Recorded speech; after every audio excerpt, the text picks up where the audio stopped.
O Conselho Nacional de Justiça se reuniu com representantes de entidades de defesa da população LGBTQIAP+, para debater melhorias no chamado Formulário Rogéria. A iniciativa criada pelo CNJ é aplicada em delegacias e no serviço público para ajudar a diminuir as violações de direitos sofridas pela comunidade. Os detalhes você confere agora na reportagem de Evne Araújo.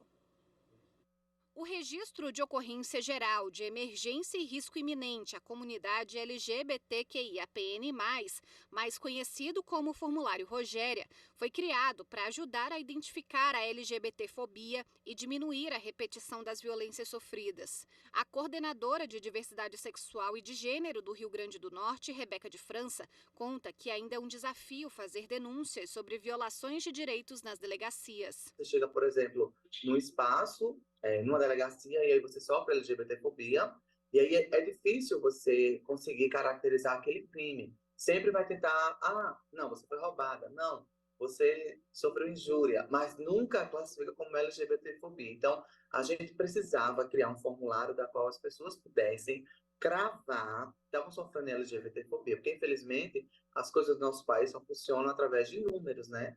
Então, agora, com esse formulário, a gente vai poder caracterizar realmente que sofremos LGBTfobia no nosso país. O formulário pode ser aplicado por delegacias, pelo Ministério Público, pela Defensoria Pública, por equipes psicossociais dos tribunais e por instituições de assistência social. Além de proporcionar um tratamento sem discriminação, o documento também serve para abastecer a base de dados do Poder Judiciário sobre a população LGBTQIAP+.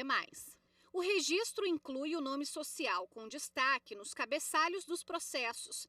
O presidente da Aliança Nacional LGBT, Tony Reis, sugeriu ao Conselho Nacional de Justiça que utilize o formulário para reforçar outras políticas públicas. Se esse formulário não fosse o depósito de denúncias, nós queremos saber quais serão os encaminhamentos, para onde vai ser mandado, para as unidades da federação, para os municípios, como que vai ser resolvido isso. E também de uma forma, hoje está em PDF, nós queremos que seja algo que tenha um programa que facilite mais o acesso dos cidadãos e das cidadãs para fazer as denúncias. Ainda sobre o assunto, a repórter Viviane Novaes entrevistou o conselheiro do CNJ, Marcelo Terto. Vamos acompanhar. Doutor Marcelo Terto, antes de mais nada, explica para a gente o que é o formulário de emergência e risco e qual é a importância dele. O formulário Rogéria é um documento que está disponível na internet, em especial no site do Conselho Nacional de Justiça, e deve ser utilizado pelos agentes responsáveis pelo acolhimento e pela investigação de crimes praticados ou contra pessoas da comunidade LGBTQI. Esse formulário é preenchido pela própria vítima de violência? Não, esse formulário é preenchido por todos os agentes públicos que participam do acolhimento em qualquer parte ou fase desse acolhimento das pessoas em estado de risco, em função da sua identificação, da sua autodeclaração ou da sua percepção de existência de acordo com o gênero próprio.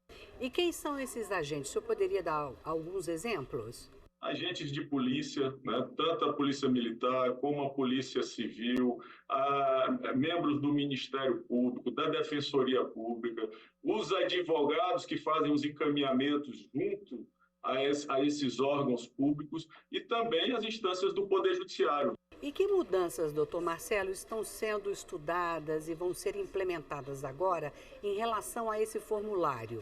A conselheira Renata Gil, ela certamente priorizará essa agenda no FONINGE, que é o Fórum Nacional da Infância e Juventude, que funciona junto ao Conselho Nacional de Justiça, a Comissão de Proteção às Vítimas de Violência, testemunhas e vulneráveis, onde essas comunidades se encontram, e é preciso pensar, refletir e encontrar, né, de fato, soluções, incorporar rotinas e procedimentos que permitam o melhor aproveitamento desse material, né?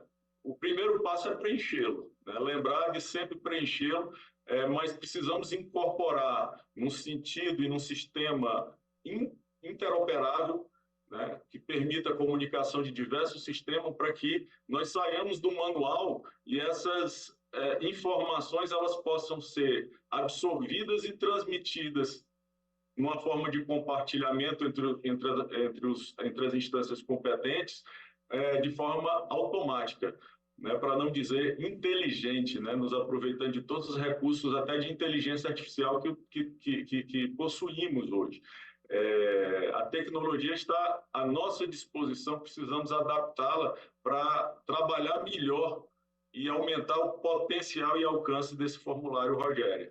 Pois é, e com essa interação entre vários órgãos aí, o que se quer, afinal, é que se cumpra a finalidade do formulário, qual é? A primeira finalidade é compreender a realidade, né?